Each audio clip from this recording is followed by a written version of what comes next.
My dad tattooed his bald spot.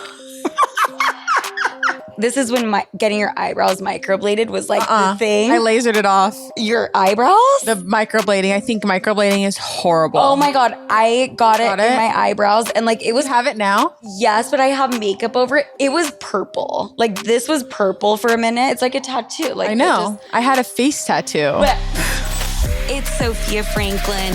You are listening to Sofia with an F, and the F is for phenomenal. Welcome to Sofia with an F, everybody. We are in for another episode, except I am joined by my dear friend and now fellow podcaster, Yasmine Higbee. Hi. Hello. Every time I pronounce a last name, I get scared. You got it. Higbee. Higbee. You should know that because it's an original Mormon name. Why and what and why? Since when are you Mormon? My dad's family was one of the first 4 Mormon families ever. Was it Joseph Smith? They're friends. They're like boys. Okay. So, babe. Mormon royalty. What the fuck? You have never told me this. I'm going to back up. Guys, Yasmin and we've been friends kind of as of recently. Mm-hmm. We met, I want to say a couple of years ago, a handful of times. And I remember thinking you were A, really, really pretty, B, really, really cool. And then we went to dinner with our mutual friend, Tori, who you guys know from the clothing brand Boys Lie. And I remember I showed up to dinner about 45 minutes late. And then I just remember sitting there and like listening to you talk and being like, this is the funniest person I've ever met. Genuinely. Thank you. I'm sure people tell you that all the time. You're so sweet. They do, but I feel like I have a really hard time translating that to online. Oh, on camera? Yeah, on camera. It's like, I feel like I'm really funny in person. Mm-hmm. But I hate coming across like performative. Right. So I have a hard time showing that humor properly online. And you know what the issue is? Because you and I are similar, we'll say something that's maybe a bit dark, but also funny, but we will not laugh after. Mm-hmm. We'll just say it and then we'll keep talking. Yeah. I noticed that like in the car a few times. Yeah, that makes sense. What's going to start happening once your podcast goes fucking number 1? And her podcast is called Almost Healed, by the way, and I was just on it. And I'm not going to say it was my best work, but it was my truest. It was my authentic work, and that's all that matters. We're healing. Mm-hmm. With jokes, like... Oh, with jokes. Because I like an audience. I need someone to laugh. Yes, but what's going to start happening is because you are a bit deadpan, people are going to think you're dead ass. Yeah. And they're going to think you're serious. Yeah. That shit happens to me all the time. And it's like, I was joking. I'm like... that not as a joke is really disturbing / or really humiliating or so out of touch. Yeah. I also feel like my humor can be like a little, like you were saying, like sometimes dark or like vulgar and silly and goofy. And that doesn't always land well on camera. No. I'd be a terrible stand-up comedian. So bad. So bad. They'd boo me out. Yeah. You have released one episode of your podcast. Mm-hmm. You are doing the rounds and recording episodes and getting a bunch under your belt, right? Why did you decide to start a podcast? Because I feel like every week I get people writing in being like, I want to start one and should I do it / how should I do it? So what made you decide to start one? You know, we talked a little bit about this earlier, but I felt like my whole life I always wanted to share my story, but I never felt like I was A, good enough or B, ready enough to do that because I was still transforming into the woman I am today. And now I feel like, okay, I'm a much more stable secure and happy woman than I was 10 years ago, 5 years ago. Even though 5, 10 years ago, podcast was always kind of in the back of my mind, but I felt like for the wrong reasons. Like I felt like it was for like attention and like shock value and entertainment. And now my podcast is coming from a place of like, I want to help people with the content I put out, whether inspire them or get them answers from like a doctor perspective. We talk a lot about healing, whether that's emotionally, mentally, physically, and all the things that kind of encompass that. And so I felt like I was just at a good place and was like, let's do it. Even just that is so eloquently well said. Like you're very well spoken. Thank you. And it seems like you've been podcasting for years. I've been podcasting for 3 months. For 3 months. That's crazy. So how did you get started? I know we were talking about this and I like to record at home. Yeah. I obviously have done a lot of both and I used to only do the studio. I like a lot of elements of recording in a studio. The lighting. Yeah, the lighting. They take care of everything start to finish. The editing. You know you're in good hands. I even now have a hard time being super vulnerable and being myself with like a audio engineer in the room sometimes. Oh, I see. You don't? No, because I feel like my goal for the podcast is not just about me. Like the whole format is me interviewing others and I want to give them a platform to create and talk. Yeah. And so I try really hard to make it about them.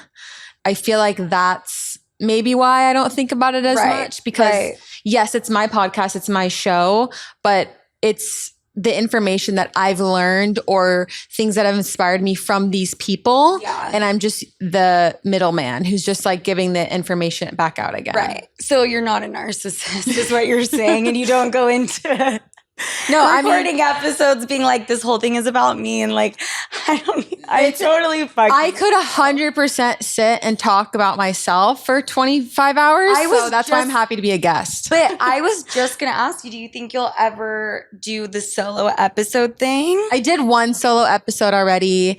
And it was like about how trauma stores in the body, like physically. The body keeps score. The body keeps the score. That's the book I referenced in the episode. Oh, good. It's so good. It was good to like test and trial it out, and I do want to share some of my like story and my life experience like organically through that. But I don't want that to be like the bread and butter. Right. Yeah. Right. And I mean, you're a very talented interviewer. Very. I love that. But you're also so charismatic and good solo. Like I am very excited for the solo episode to come out. Yay. Have you what things have you run into or noticed? Is it harder than you thought? Easier than you thought? It's harder for sure. I mean, like everything is, I feel like. Yeah. I'm a one-woman show, and I've obviously bootstrapped this whole thing. Like, it's not like I'm already some large creator who's making a ton of money on my social media and just pivoted to a different platform. Right. This is like the first thing I really have done where I've invested time, money, and effort into like launching.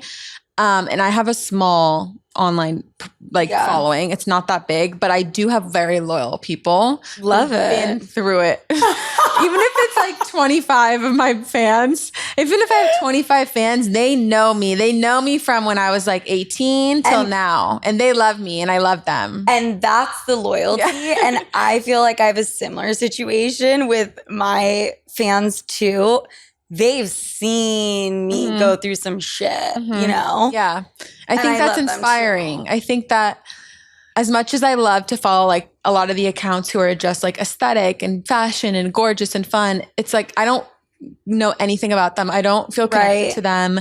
And the people who I do feel connected to, like parasocially, are people who I've seen emerge, grow, and change. Oh, interesting. And I love to watch that. So I hope that there are people out there who also like to watch that. And I hope that they can do that on my account. That's such a smart take. It's like you can connect with someone on a deeper level even if you're just watching them on the screen when you've seen them be a real fucking person. Exactly. Wow. Okay, we're going to move on from doing a podcast. And I want to ask you, you said that when I walked in and I sat down, you were like, oh my God, you look younger than 30. And I was like, okay, you mean younger than 27? Yeah, you look young. Honestly. Thank you. But you said, because you don't have a ton of filler, you talk about your experience with filler. Yes. Tell me. You said you were and I quote, a victim of what? Overfiller? Yeah, I was a victim of overfilling. Overfilling? I overfilled for sure. And I think I got my breast augmentation when I was 21. So I was super young. Okay. At Arizona State, that's where I went to college, is a rite of passage. If you don't have a boob job, Kardashian. you need to go home. Yeah. It's not this college for you. Yeah. And so I got it in my senior year of college, and my friends all at the time were experimenting. Like, that was the first thing, was the boob job, period. That's crazy. That was the first, that was like the test drug. It's not like get blackout drunk. It's not like, have sex with a girl or like same sex. It's the boob job. It's the boob job. Okay. And so the boob job, then I was like, okay, maybe I'll get some filler. Like, why not? And I have naturally small, thin lips, which is fine. That's what my face is like supposed to look like. I'm not supposed to have these like massive juicy lips. It's just not my look. Okay. And I overfilled them, probably syringe after syringe. And then I moved to Dallas, Texas, which like everything is bigger in Texas is the truest saying I've ever heard. Everything's bigger. Surgery, when it comes to lips, when it comes to BBL, when it comes to boob job, just your cars, your hair, your style, your carat, how many carats your diamond ring is. It's just big. Like, do you mean like in size or like larger than life, over the top, or both? Size. So physically, everything's bigger in Texas. Got it. I also gained like 35 pounds living there. You're just like bigger. I was just bigger.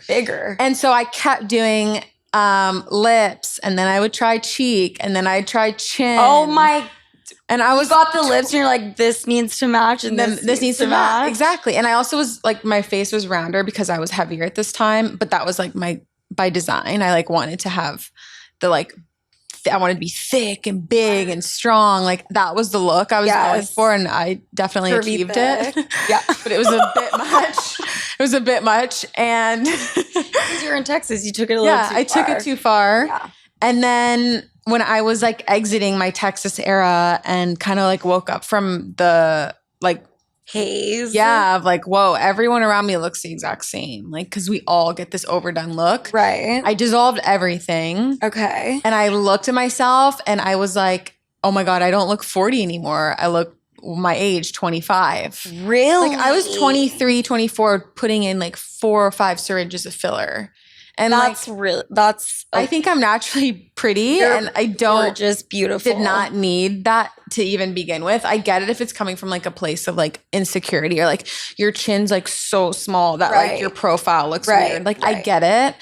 To each their own, but I am all for the like very subtle work. I think subtle work is like chef's kiss. I love it. I'm so with you, and I talked about this on an episode, and I don't know if it got cut or not, but I was talking about, I get Botox. I might fuck around with filler at some point. I desperately wanted to get the under-eye filler. No, don't. I know. Okay, I got rid of mine. I was so scared. That is everyone's reaction, so I was like, I'm going to just pause. Do PRF under your eyes.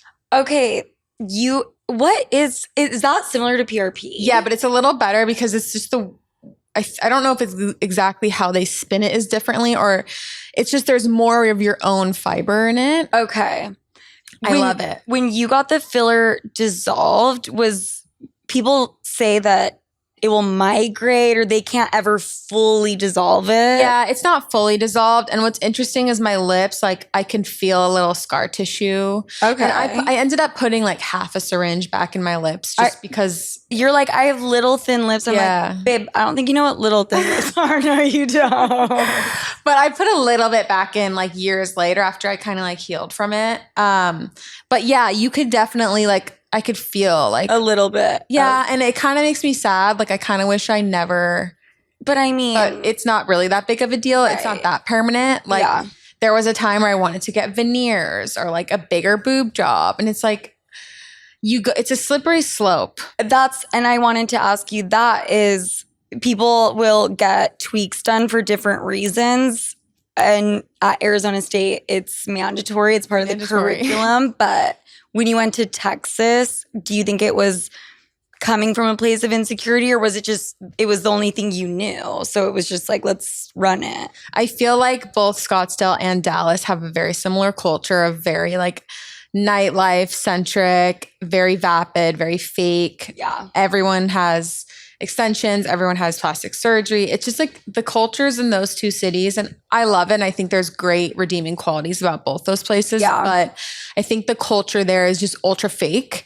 I mean, Utah is kind of in that I always realm. say this to people. I'm like, do you know the number one plastic surgery capital in the US? And no one ever guessed it. It's Salt Lake City. It's Salt Lake City. Because they're so vain. They also have vain. Nothing else to do. They can't drink. They can't gamble. They can't gamble. They can't have coffee, babe. Yeah, they can't have caffeine. They can't have caffeine. So I get it. They need something. They're like, what the fuck can I do?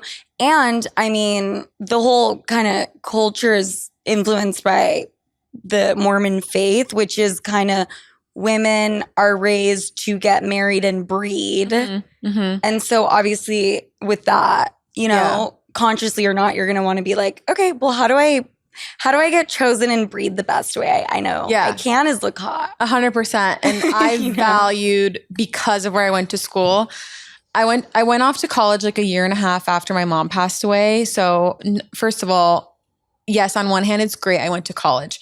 But on the other hand, I just don't think I was ready to be in, like, go live by myself somewhere. Right. And so I was really malleable at that age and like was susceptible to what everyone said around me. Yeah. I did not have my own identity or even know left from right. And so it was like I was in this culture and that's all I knew. And it's all I prioritized. And performing for like male pick me, choose me type of energy was all, that was the whole Arizona State experience for me. Right. There was a lot of value placed on external looks more than, you know, what are you doing with your degree? What are you going to pursue? What are your passions? Like that never happened for me. And looking back, I like really, okay, I know everything happens for a reason, but I got a full ride to Berkeley. Okay. I'm sorry. And I went to Arizona State. I'm sorry. I'm like not surprised though, but that's crazy. And I just always think about how different I would have came out of there with like armpit hair. You wouldn't, you know what? You wouldn't have been happy. You would have been depressed. No, it would have been different. But this is why I'm saying you would have been sad and depressed. I went to St. Mary's College of California, which is not Berkeley. Yeah. But it's right there, like similar area. Yeah. I think you needed to do the Arizona State thing. Kind of. Yeah. You know? I needed to go out and explore the world and make some mistakes and fail and then like figure out what really mattered. It's part of my arc of my like storyline. Yes. But also that's not me saying you were even ready to leave home. Yeah. I obviously cannot compare my situation, but like there have definitely been times where I'm like, I was not ready for that. Yeah. And looking back, I would have taken time, you know, not just jumped into shit. But and I think a lot of times, like, it's just the way our society works. Even after college, people who have the luxury of like taking a year to figure out what they want to do is insane. But it's amazing if they have the opportunity to do that. I didn't have that. I didn't either. They were like, you have to go work at a finance job. And I'm like, okay, I guess I'll go do this. Yeah. But I didn't want to do that. I didn't want to do it either. But I'm like, why was I do?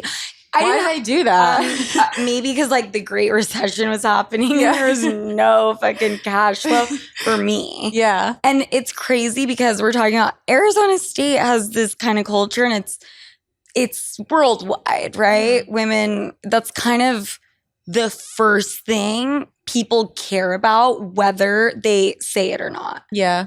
Obviously, context matters. Obviously, if you're in a job interview, you know, it's different. But I think we all walk around with that in back of mind to some degree. Yeah. You know? Yeah. And I think a part of my journey into becoming a woman who I'm like, I now respect myself a lot more. And I think a lot of that had to do with not valuing being so hot and sexy all the time. Yeah. And like being appreciated and loved for things that were way beyond that. Right. So that was a big like learning curve for me in my mid-20s, was like, okay, I am one day going to be an old lady. Yeah. I'm not going to be this hot little thing who just gets whatever I want wherever I go anymore. No.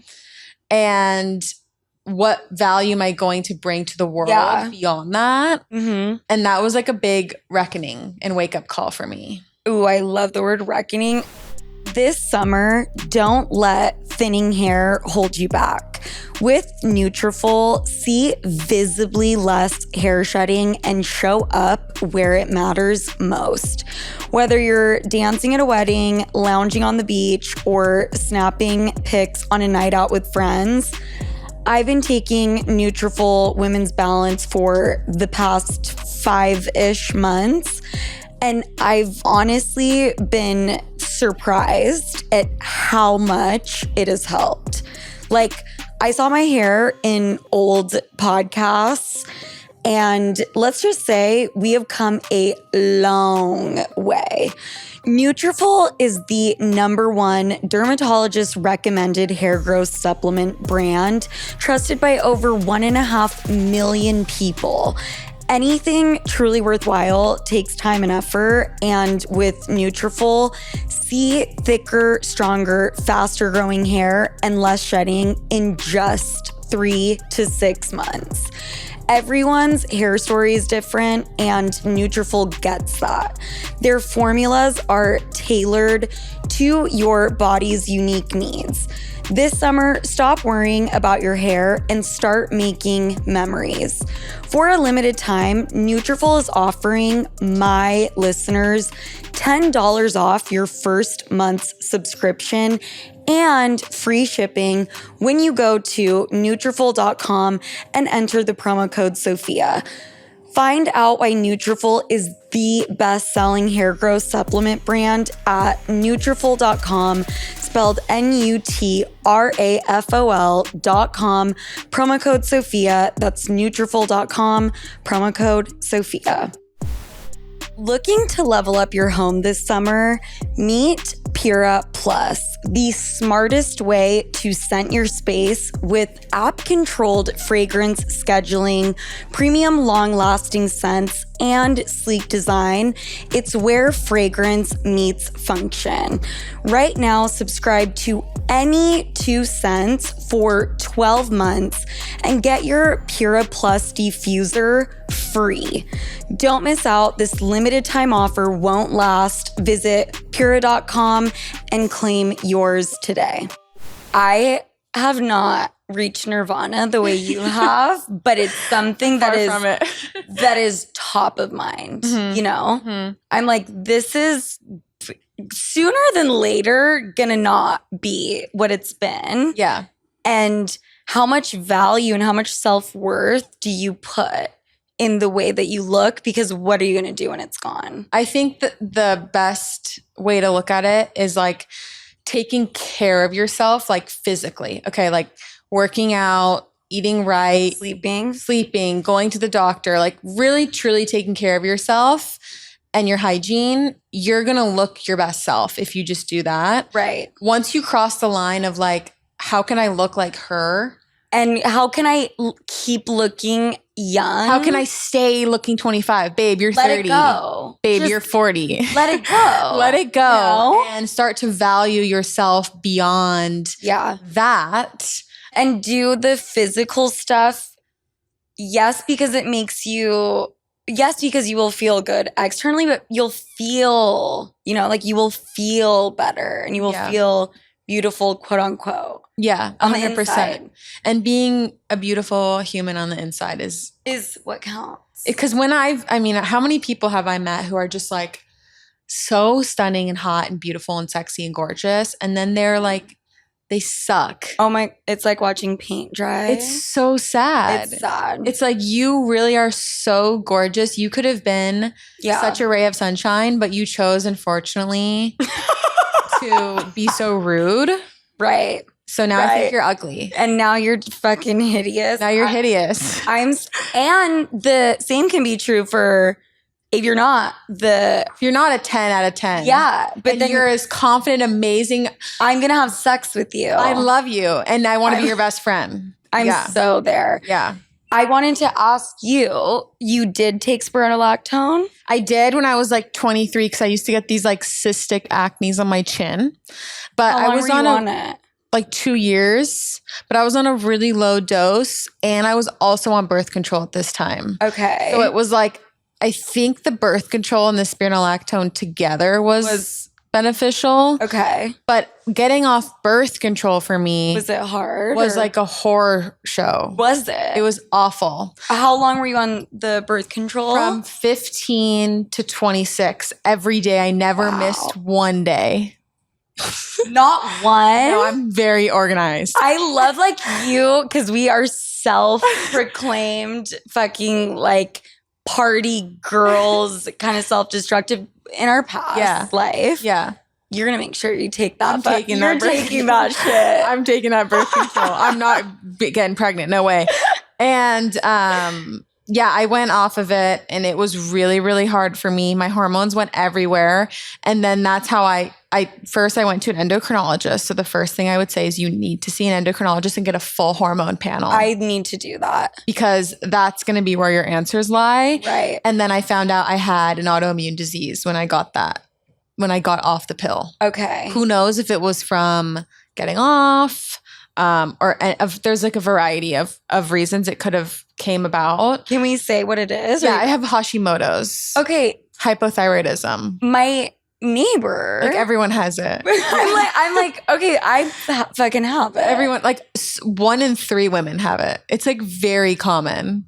It also happens a lot postpartum, temporarily. Okay. I got mine into remission. So like I'm in a good place, but amazing. That took like 2.5, 3 years. But I am on like thyroid medication every morning. Okay, got it. And so when you say it was like a horror show, you don't have to get into detail. Was it both physical and mental? Mostly physical. Okay. The mental was like I was exhausted. Okay. Like I needed to take an hour nap every day. And then I'd sleep 10 hours a night. Like I was sleeping half the day. Okay. And then my hair fell out. A lot of hair. Oh my God. I have a lot of hair. It is. I had like half the amount of hair I have now. It is beyond traumatic. It was the clumps like this big in the shower. It's so crazy. And then my periods came back like I was 12 or 13 years old. I was like, oh. That was another thing. You mean they were super heavy? Super heavy.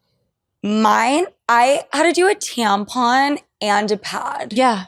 It wasn't choose one or the other anymore. It's like, no. Okay, let's go for the day. So I have a bicornuate uterus. Okay. Which means I kind of have like double uterus. Okay. Double cervix. Okay, I have a tilted uterus. Oh, you do? Not that though. So you might have to get a C-section when you have a baby. Fucking, I love that. Yeah. I think I have to, like just based on my anatomy.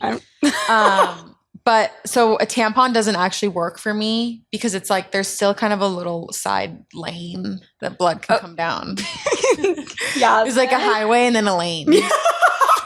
And so I'd have to use like a heavy duty pad. Oh, okay. And I'm 26, I'm using a heavy duty pad. But also I love a pad. Yeah. And I know that everyone I say that to is like, why?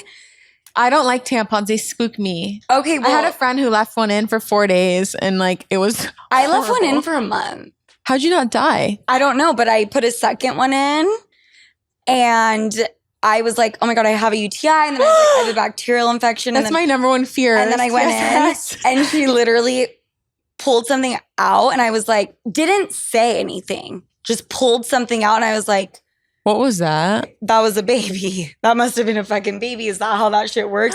And then she was like, there was a tampon. Oh my gosh. Yeah, you do need to be more careful. I think I was just like blackout drunk one time. Yeah. And scary. It's scary. Like tampons do kind of freak me out. I also prefer pads or panty liners. Panty liners. Do you do like a pad every day? No, I'll do panty liners during the day. Okay, I need to start doing that. A thong panty liner. We don't need to ruin your underwear, No, but I still have my period underwear that I've had for 12 years, 10 years. Because nothing will ever come. And I always use those period underwear. And sometimes What do you mean? Not so just not. So during my period, I only wear my period underwear. Oh, okay, yeah. And then sometimes if I'm like, okay, I know my period's kind of coming to an end, and I just kind of free bleed. I just like whatever.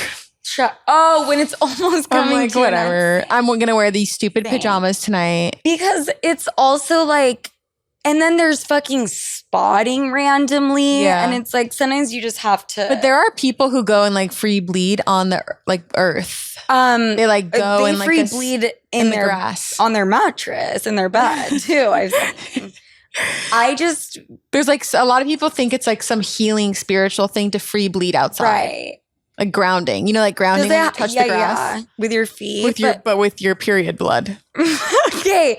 I don't think they're like, I think you can just free bleed anywhere. It has to be outside. It has to be outside on the grass. Like it's grounding.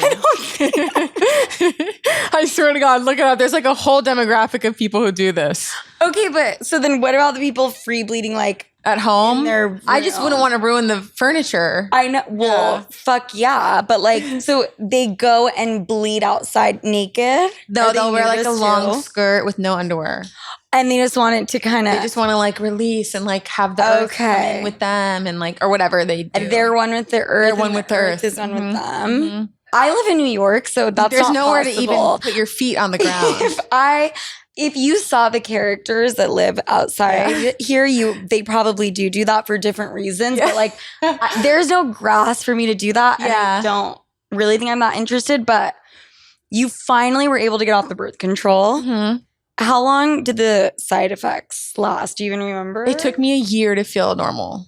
A year? Mm-hmm. And you don't remember like any mental because I just remember brain fog and fatigue, like extreme brain fog. I couldn't tell you what you just said to me 5 minutes ago. Okay, because like I was disabled. I felt like I couldn't remember anything that anybody said to me. Like, how could I go work a job? Right. If you can't remember 5 minutes ago, that's a fucking issue. But I was working a job. So yeah. Did you say, sorry, I'm getting off birth control? Yeah. I'm sure that would really help. Honestly, they should give you leave. You should get like, you get maternity leave. They should give you like women, especially like hormone leave. Because people have these episodes where they get off a pill or they're postpartum and like maybe they went back to work. But like women's hormones are not to be messed with. And they need to be respected. They need to be respected. And looking back, would I have still chosen, knowing what I know now, to get on the spironolactone? Yeah. Because I had the same cystic acne that was crazy. Painful, or you have to go get the injection. And it's huge. Yeah. And it's like these like fucking underground that will never pop. Mm-hmm. But it is a bit crazy that they just prescribe it to you as if it's, mm-hmm. I don't even know, but like they don't mention, hi, this is gonna, impact your hormones. Mm-hmm. And if you're on it for long enough, it is gonna be like hard to get off. Yeah. It's gonna be like a time intensive thing. Mm-hmm. And not only time intensive, like it's going to be a thing. Yeah. It's also a diuretic. And so like, it's why you have to drink so much water. So much water. And if you're susceptible to dehydration, you're basically drinking like a liquid IV every day. I drink a liquid IV every day. I drink Element every day. Is that a better one? Better than liquid IV. I'm going to get that. I'm all about buying electrolytes. I love electrolytes. I've now had 50 ounces today. Wow. My mouth is dry as fuck. Yeah, it's like you never question. The Adderall probably has nothing to do with it either. Yeah, so that's a hard combo. You must be really thirsty. I'm not even thirsty, but I'm like, how much water would I have to fucking drink? I'm already one of those people, when I don't take anything though, that saliva is great, we're fine. But like, I have to hit 60 ounces of water or it I get tired. Yeah. Like it like seriously, there's my mom, it will be at dinner and she'll be like, oh my God, I haven't had water today. And like That's how take a my aunt sip. is. She drinks like 3 coffees before her water. I'm like, I would have fainted. So when you were getting off the birth control, did you do anything naturally to support your hormones, or you just let it ride and let your hormones go through the shit and then do their thing and balance? I never tried any type of like hormone replacement therapy because I felt like I didn't really need to. And like the whole point of getting off the birth control was to get off of any kind of hormone supplement. Right. But I did really start to learn a lot about like the naturopathic doctors. Yes. I started to see those. And like, look, I'm a really big supporter of like true medicine. Yeah. But I do think there's some wisdom in like some of the voodoo witchy stuff. I like to get the ideas of both and then like pick and choose. I'm so because I don't think things are as black and white as some doctors make it, and I also don't think things are so like woo woo as some of these healers make it. Yes, there's a certain mix that works for everybody, and so yeah, like hydration was one for me that I knew I had to keep going. Right. But like as far as like any kind of treatments and things like that, it was really just getting my Hashimoto's, like hypothyroidism, under control. And how did you do that? Oh my gosh, it just took a long time of a lot of endocrinologist appointments. And did you run into an issue where you would meet with one and they would be like, I don't know what you're talking about? Yeah, or they'd say, no, you don't have to cut this out. Like, it's fine. Right. And someone else would say, you absolutely need to cut this out. And so it was like, what do I trust? What do I believe? Yeah. And I think a lot of women get gaslighted also all the time by their providers. It is the most frustrating shit on the planet. Well, it's like, look, doctors have their lens. Shit too. And also they're having to deal with so many patients, right? Mm-hmm. It's hard to get really personalized, super personalized care. And so I found a really great endocrinologist. And then I saw someone who was like a total functional doctor outside of Dallas. And I flew there to go do all this testing. Yeah. And it gave me like a really good picture of what was truly going on. And then I was able to like make tweaks from there. So I think the functional stuff is, if you have the money to do it, because it can get pricey, unfortunately, then of course try it. Yeah. Or just listen to people who provide this information for free. I was actually going to say that. I used to have like a steadfast hard rule. You do not go to Reddit for advice. However, don't ask ChatGPT. Why does this hurt? And don't ask ChatGPT, because ChatGPT, I swear to God, almost caused a breakup between me and my boyfriend. ChatGPT is like, it's great for work stuff. Unless you know how to use it. It's like a tool. You have to know how to use it. Give it the prompt. Mm-hmm. Don't just let it run wild. But what I will say is I was like gaslit a couple times with the spironolactone. Mm-hmm. I kind of knew that's why. Why? Because it's the only fucking change that I made. Yeah.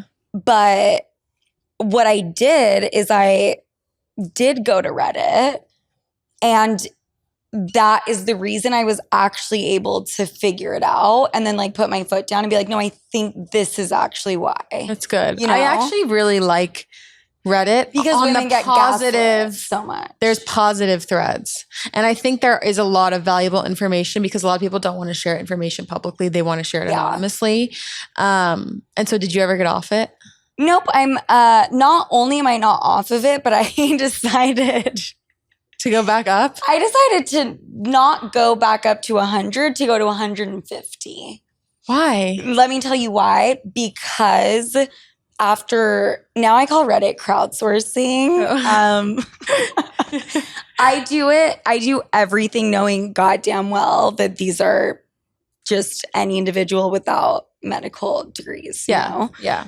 Because of the hair like falling out, and because it was like happening so drastically and so fast, I did a bunch of research, and like, did I overcorrect? Maybe, but there were a lot of people saying, and then ChatGPT said this. and I did not give it a prompt to you are a hormone specialist and expert in your field, ChatGPT, which I'm going to do right after this. But it said, do the big dose for until your hair stabilizes, and then let's taper off 12 to 25 milligrams at a time. Oh, I see. And so it's going to be a minute before I can get off of it. Also, you can't get pregnant on it. You have like a deformed baby. Yes. Out of all the meds, anytime I see like a hormone specialist they're like, Spironolactone, huh? Can't get pregnant. They're like, you cannot take that if you're getting pregnant. Mm-hmm. And thank God, like Nutrafol, this is not an ad, but if I wasn't doing these other things, I think it would be way fucking worse. Yeah. Women's bodies are just like, everyone is so different. Right. And we could get tested on day 7 of our cycle and tested on day 18 of our cycle. And it's like, everything's different. Right. And so it's just a constant. I know. You have to really advocate for yourself, and you really have to be like, show up with the facts to these doctors. Yes. And tell them everything so they can kind of take like an all-encompassing approach. Yeah. But it's really frustrating. Yeah. It's hard. I think women get gaslit a lot. I think specifically in the hormone. Yeah. Anything women's health. Because also every test that's ever been done on any medication, pretty much ever, even like birth control, they used to test it on men. Bye. Like everything's been tested on men. It is fucking crazy. But yeah, I used to like go into a doctor's office and be like, okay, this guy or girl went to med school. They probably know a little bit more than me. Yeah. Now I'm like, you do for sure. But I know this factually, and I know my body, and I know myself, you know? Mm-hmm.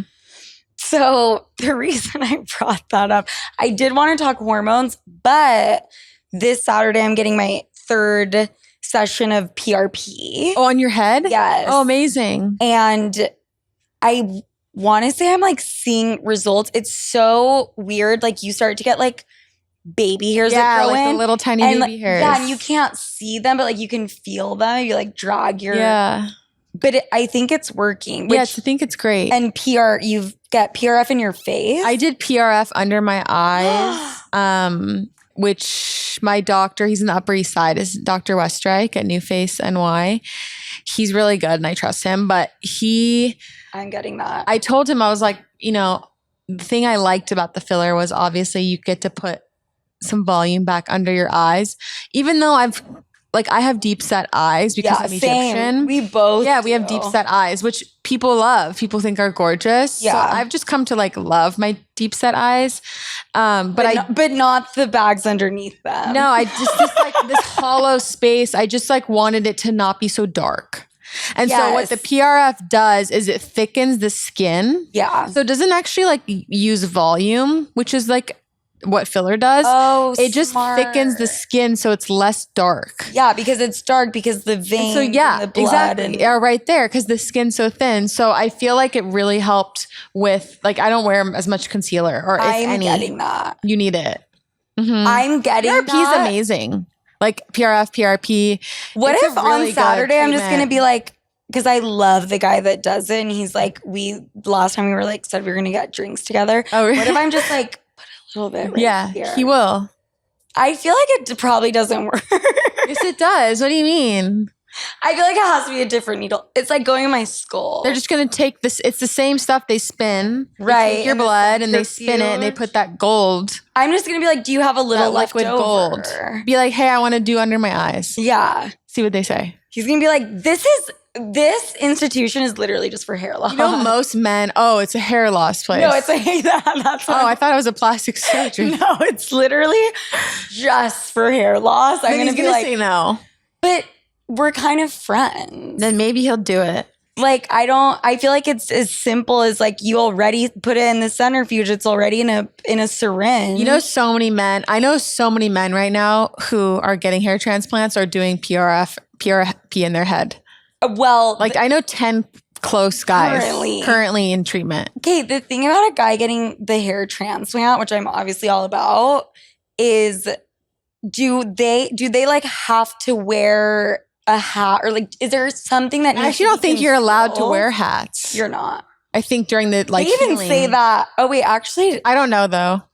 I think it's great because I think men really get the short end of the stick when it comes to treatments available. Yes. Women can do like something every week to just be glowing and gorgeous. And also they have options to like conceal or do whatever during the getting the betterment. Yeah. Well, I'm just saying as a girl, like you probably wouldn't look at me and be like, oh my God, her hair is, because I can do like a bang. Yeah. I can have like this. Exactly. How, like, what do guys? And they have to shave their head for the procedure.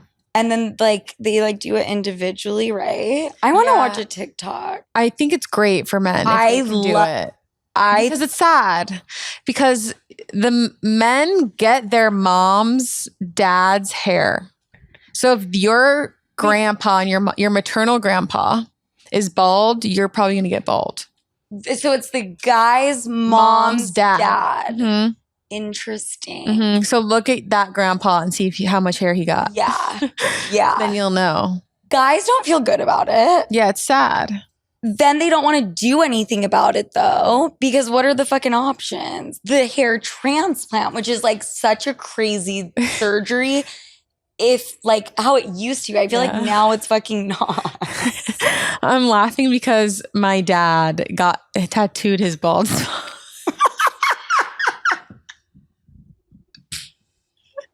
So I was going to say that that's another option.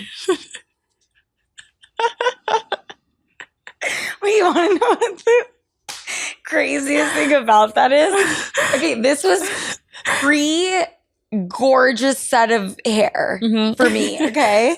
Not that my hair is so bad right now and it will come. No, you have good hair. Thank you. And there will be a full recovery, but this is like we have no hair issue. This is when getting your eyebrows microbladed was like the thing. I lasered it off. Your eyebrows?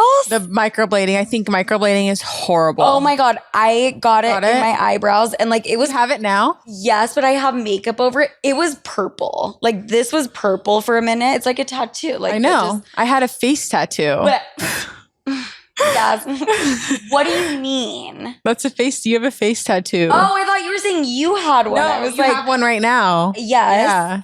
And when the girl was doing it, I was like, because I've always had a big forehead. It has nothing to do with my hair. Like the separate, I just have a big forehead, which is why if anyone cannot go through the hair loss thing of me. Yeah. You know? Like I don't have the facial structure to give me a little grace. But I feel like your head is made balanced. It's balanced. Like I think if you changed it, it would look weird. My friend told me to get you have a small face to balance the forehead. Whatever, I have a big forehead. I asked her, she was doing my eyebrows, and I was like, "Could you just kind of do a little bit around the hairline just to make my forehead smaller?" Oh, please don't do that. And she was like, "Are you crazy?" She was like, "No, actually, I can't." And now I'm trying to do it again with the PRP. Yeah.